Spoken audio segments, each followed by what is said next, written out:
Hi everyone and good evening from Hollywood, here on Hollywood Boulevard. And it's been a minute since I've been to a Ripley's museum, and a real long time since I've been to this Ripley's museum right here in Hollywood. I love the dinosaur coming out of the building. Let's go check out the Ripley's, believe it or not, auditorium here in Hollywood. Currently in the lobby of the Ripley's, and they've got a John Lennon carved telephone book. One of these fun, magical water fountains. Tire, of course. For some reason, a wax figure of Vin Diesel. This is kind of a bummer. It looks like it's a Rube Goldberg machine that doesn't work anymore.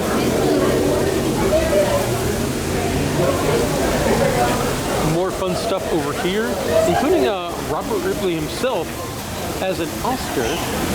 And then you enter through fountains.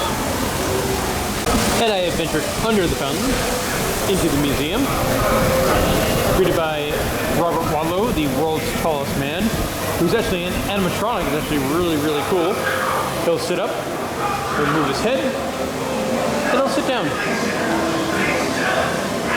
Now, you might think that's the Titanic behind him, but no, it's actually the Queen Mary, the famous ship that is docked in Long Beach, California. Some fun stuff here. The world's smallest rideable bicycle. You've also got a couple of the Ripley's classics done up in bronze form.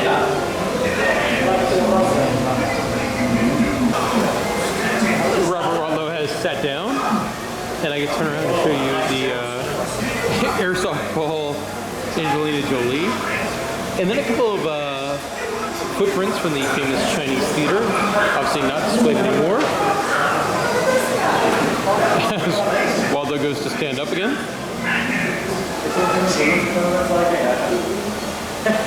Some cool stuff over here. I really like this. The Opportunity Scott's directors Joe Medal and life masks. And then they ask you to roll your tongue over here. Now, Robert Wadlow was 8'11" and this was his actual shoes. 3060. This area does have Robert Ripley as an animatronic figure who's going to make a squash penny. So I'll give him $1, why not? I don't like giving away dollars, but to animatronic people, why not?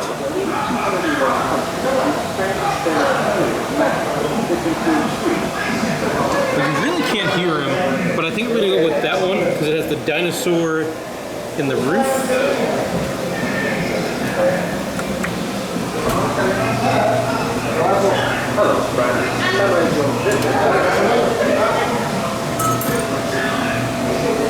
Wow, his mouth didn't even move when he was making it. That's sad. So this is something I've definitely not seen in other Ripley's museums. It's definitely unique to the one in Hollywood. They have a collection of obituaries for like famous Hollywood people. Kind of cool, kind of odd. And the exhibit continues downstairs. And they're musical stairs. I made that noise with my feet. Taking a look at the next room here. A couple interesting things in here. It's kind of like a crawling area for kids, so like you crawl in there and pop up next to the matchstick boat or Cyclops lamb. Something that's in almost everything, like pretty much every single Ripley's museum, is the fantasy coffins. This one is a sneaker, a Nike sneaker. One I have not seen before. There are a bunch of upcharge stuff in kind of any Ripley's museum. This one's they have a shooting gallery, which is themed as a Hollywood special effects warehouse, so it's kind of neat. I really like this, the fish bicycle art. You hit the button down here, and it starts moving. Like, it's simple, but fascinating.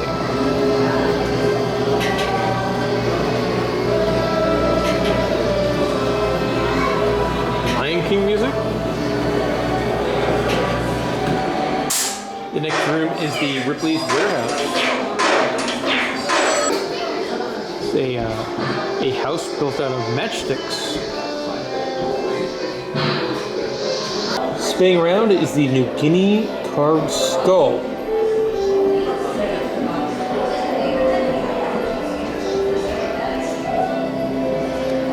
I believe there's another interactive here where you twirl this safe thing.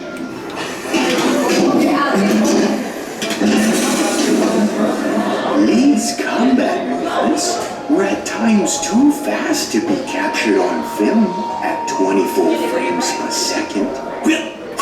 So many scenes were shot in 32 frames per second, so that film producers could hit the slow motion button. Now that's fast acting.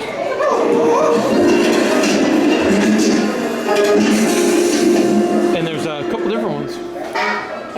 The next room's about kind of weird animal stuff. You got an Ankoli kettle skull, the man-eating clam, the hippo jaw, and like these two, like that's kind of what those animals look like in real life. They're very large animals. A mechanical squid sculpture. Saber-toothed tigers. You know, I'm gonna go and say not on the believe it on those. And then the weird animal stuff, like this is a standard of most Ripley's museum. Two-headed calf. Inflated taxidermy cow head. That's quite the thing. Two-headed multi-limbed calf. That is nightmare-inducing. A cyclops goat. Admittedly, the two-headed peacock's fantastic. Here's a German dog armor. It's sad that they would put dogs to war like that. Let's see what's in here.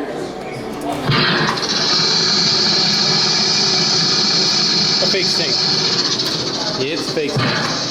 I don't like real snakes or fake snakes. This is just really impressive. These are clothing outfits made out of Starburst. Like the Starburst wrappers.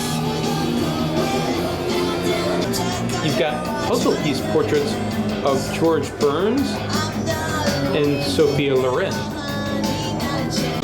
And this wedding dress made out of toilet paper.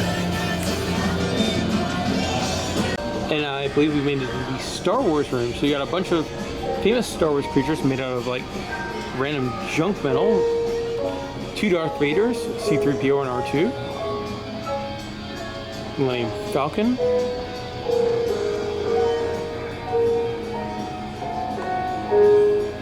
The clone guy from episode 1. A couple of duct tape paintings of famous Hollywood landmarks. Ooh, it's kind of cool. It's like a lightsaber. Custom built for Ripley's, believe it or not. And Peter Mayhew, who was Chewbacca for a number of years. His handprint. Big dude. With this being the Hollywood version of Ripley's, believe it or not, I think since they got like famous movie stuff, so you've got a Wizard of Oz monkey's cape. And also a couple of signed checks. And then a Pirates of the Caribbean script signed by the cast. And from movie stuff to Ripley stuff, Frozen Shadows, press this button. I'm going to press it. Position yourself against the opposite wall and strike a pose. Don't look into the flash. I'm supposed to be over here. 4, 3, 2, 1. Now check your shadow on the wall. That didn't really work at all. Very disappointing. The Incredible Talking Vase. Well, that's much better than whatever that freezing photo thing was. Unfortunately, I gave Robert Ripley my last $1 upstairs, or else I would have this terrifying doll read my fortune for $1. And they've got kind of a zoetrope thing. I believe you spin this.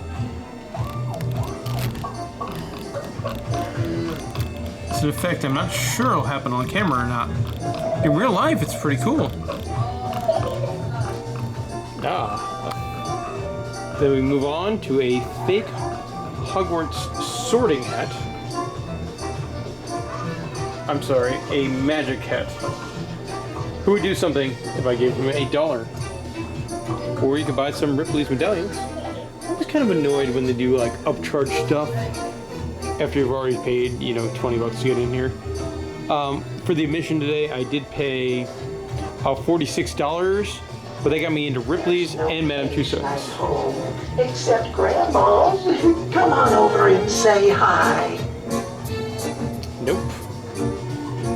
Nope, they do have a, I'm not going to tell you how to do it, but there's a gate. You've got to do something and it will open up. Along with a giant light bright and a fun piano. What does this do?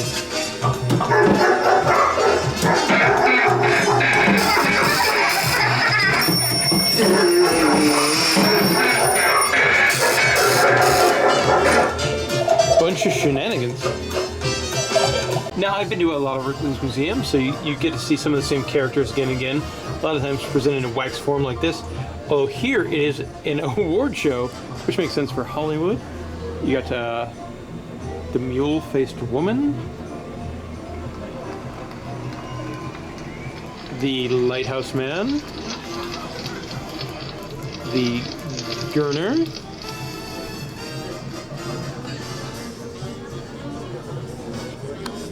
now she's not somebody in particular. This was somebody of a tribe in Chad, Africa, who had their lips pierced at a young age. And then this duo over here, the world's thinnest person, and this time, Tom Thumb, the famous little person.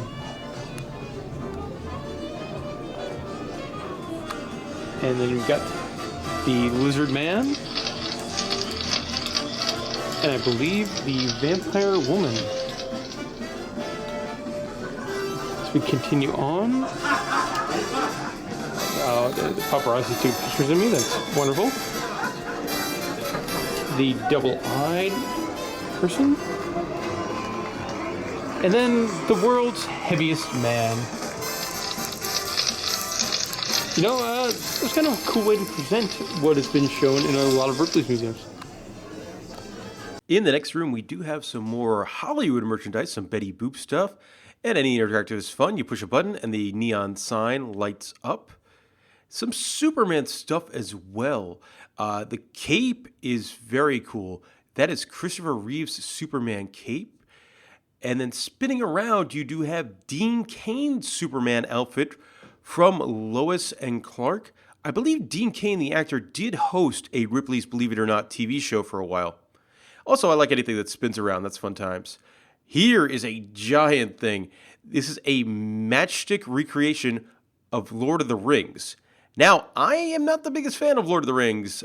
I think I've seen those movies like once. If Molly was here, she would be able to tell you exactly what this was. But unfortunately, I cannot. Moving along, some more cool artwork along with a wave disruptor gun.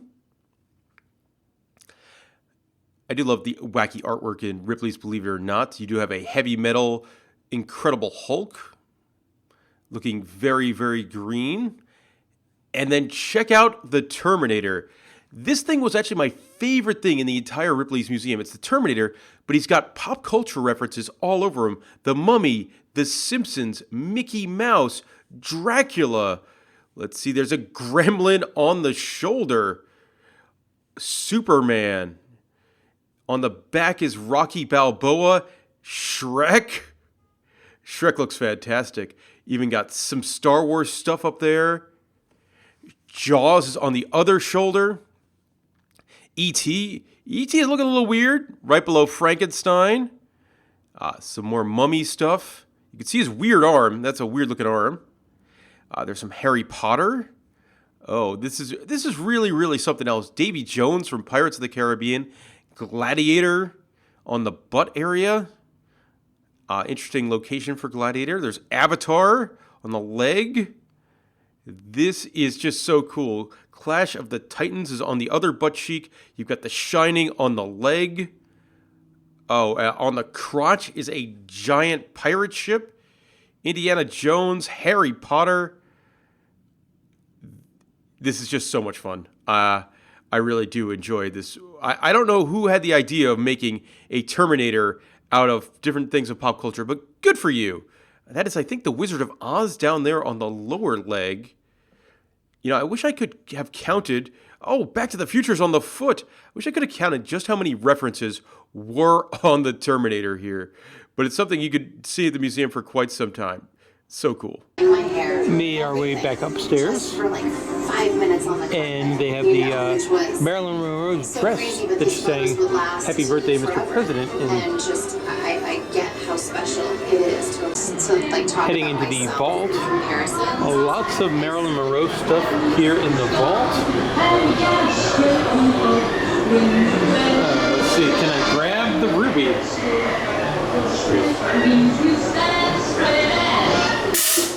Nope. And it's sprayed through there. I'm assuming this probably blows your dress up. Now, I am not wearing a dress, I'm wearing a t-shirt. And, yeah, it doesn't really work at all.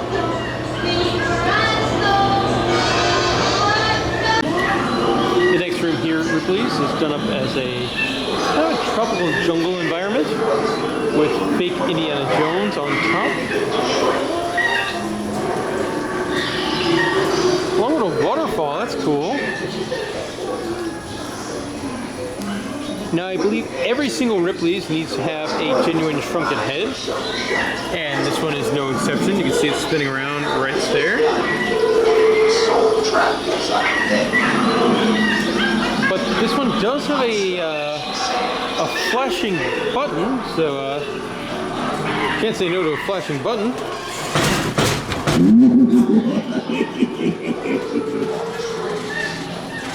Ah, okay. This thing fell down, and then that guy laughed at me. Well, while we're at it, might as well open Pandora's box here.